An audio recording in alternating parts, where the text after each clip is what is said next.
The PreCePT, that is Prevention of Cerebral Palsy and Preterm Labour study. Magnesium sulfate given during preterm labour to the mother protects the fetus's brain. The leading cause of cerebral palsy in the developed world is prematurity. Magnesium sulfate is an evidence-based intervention that reduces cerebral palsy by 30%, as published in a large meta-analysis, with a number needed to treat of 37. So for every 37 mothers below 30 weeks gestation treated with magnesium sulfate who go on to deliver, we can prevent one case of cerebral palsy. Despite this high-level evidence, magnesium sulfate was not in routine use in England until very recently. Magnesium sulfate for neuroprotection was started being used at UH Bristol NHS Trust and Michael's Hospital in 2012. It became apparent that the rest of the region were not using this intervention at all, and there was no national guidance. We worked with the Academic Health Science Network to develop a quality improvement package, a toolkit, together with 4 other trusts in the west of England and together with mothers who had experienced preterm birth. So this is a quality improvement intervention that developed from the ground up using staff, both obstetric and staff from the neonatal units. This was a 6-month quality improvement project, rapid implementation, and it was very successful. The uptake was increased from 20% average in the 5 trusts to 88% by the end of 6 months, and this effect was sustained. This pilot project, PreCePT1, also influenced the NICE guidance on preterm labour and birth to include magnesium sulfate for fetal neuroprotection.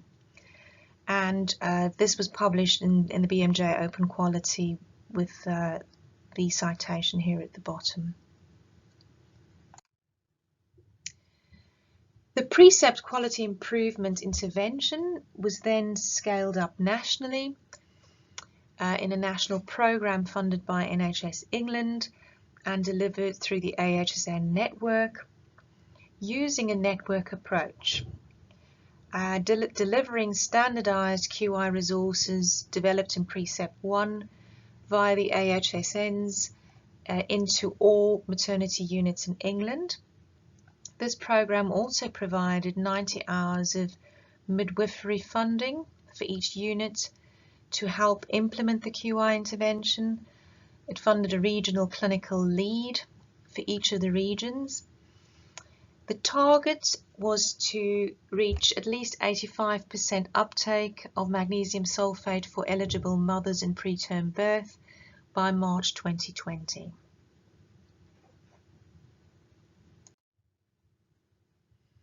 The PreCePT study, which is a clustered randomized controlled trial nested within this national programme, was funded by the Health Foundation, one of 7 UK projects awarded the Scaling Up for Improvement programme funding, and this was to scale up PreCePT1 as a cluster randomised controlled trial in England. It's a partnership between UH Bristol NHS Trust, ARC West and the West of England Academic Health Science Network. And essentially this trial is to compare 2 different support models for implementation of the PreCePT QI toolkit. So the PreCePT program is implementing the PreCePT QI intervention into 152 units, so all units across England. Of these 152, 40 are in the clustered randomised controlled trial, of which 13 of these units are receiving enhanced quality improvement support. So in this cluster randomized controlled trial, units have been randomized to either control arm or the intervention arm. The control arm units, of which there are 27, are receiving standard quality improvement implementation support as delivered by the national program through the academic health science networks. And the intervention arm are getting a more bespoke implementation method.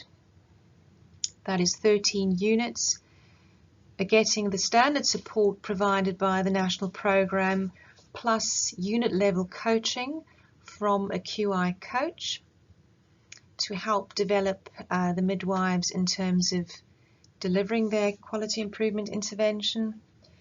Also funding and support for centralized learning and celebration events.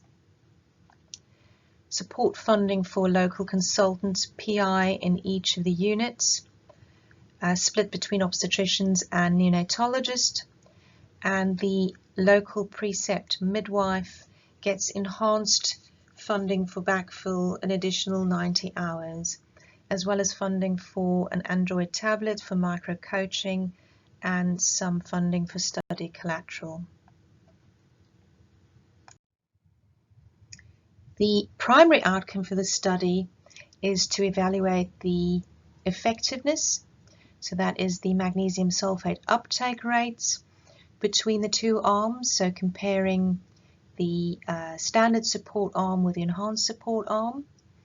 And the secondary outcome is to compare effectiveness, cost effectiveness, and the methods of implementation between the two arms.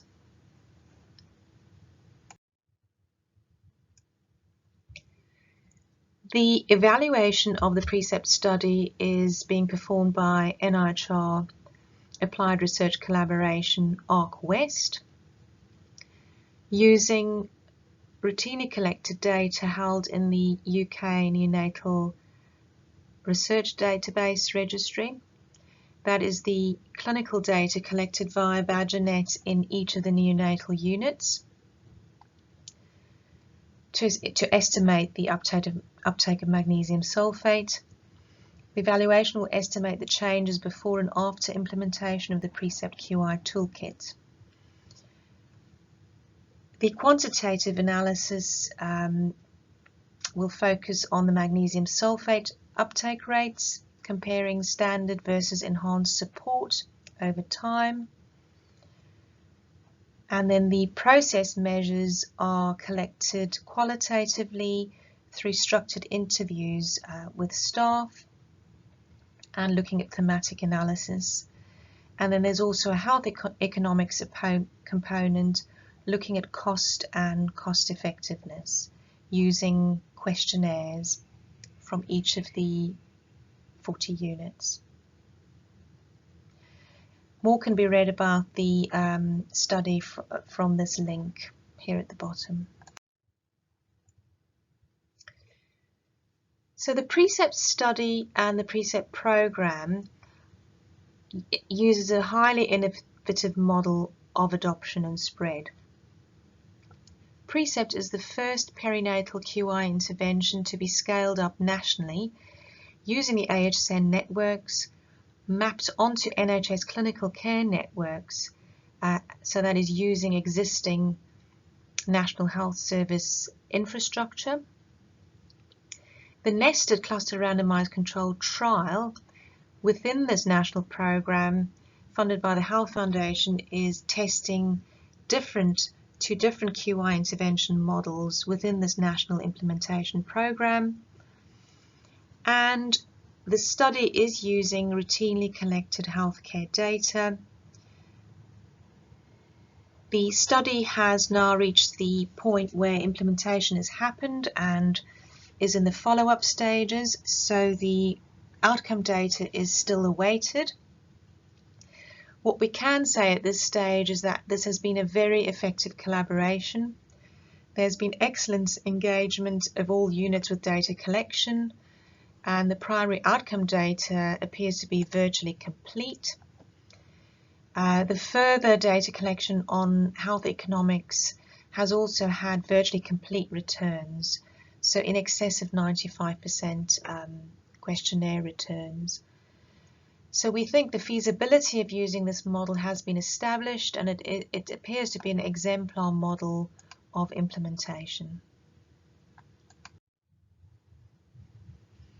We would like to thank our funders, the Health Foundation, and our partners, the West of England Academic Health Science Network and NIHR ARC West, and the lead partner NHS University Hospitals Bristol NHS Foundation Trust.